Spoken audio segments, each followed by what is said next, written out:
As the new year is coming in, a lot of people are making resolutions and thinking about improving their lives.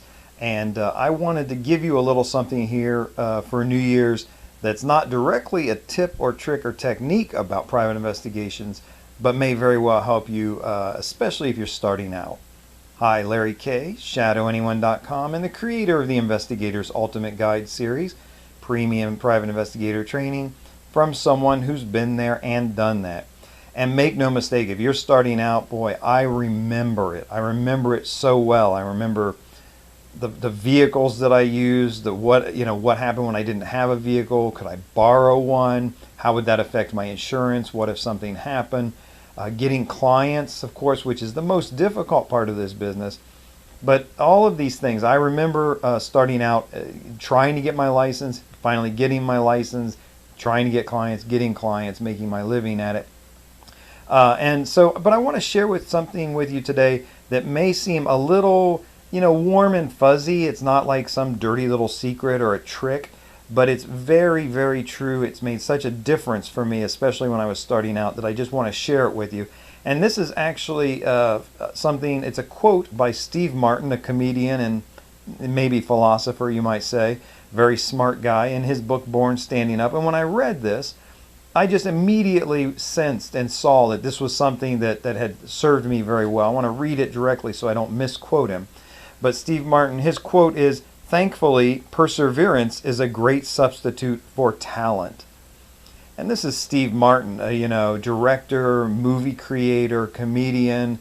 This is a guy who we think of being at the top of his field, the top of the game, a shaker and a mover.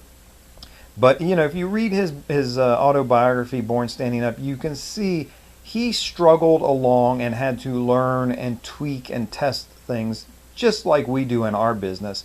And the thing is, I want to share with you and let you know is, when I started out, I knew what I was doing. I knew the basics. I could kind of find people and things like that. I wasn't nothing.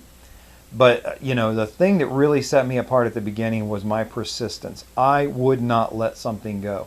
I would not let somebody that I was looking for not be found. I had to find them.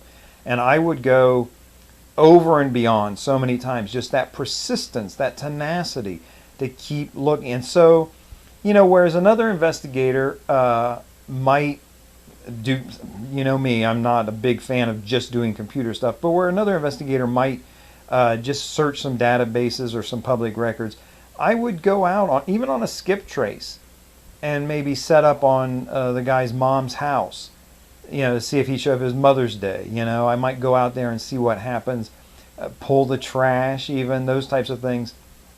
Most investigators working skip traces, especially these days, are not pulling the trash from their subject's mother to see if a letter came, if there's a phone bill, if there's something in there that can give you a lead. But those were the type of things that, I just couldn't let go. I just stuck at it, just that persistence. And I learned more every time as I was being persistent about, say, finding someone. But it also paid off because I would find them. I would find this person that other investigators had failed to find. And that satisfied my clients. It got me that repeat business. And I just want to say, if you're starting out, if you're learning these skills, persistence in not only in learning them, but persistence in pursuing the case in a very ethical way, of course. This is Larry Kaye, ShadowAnyone.com. Remember, do the right thing, even if it's the hard thing.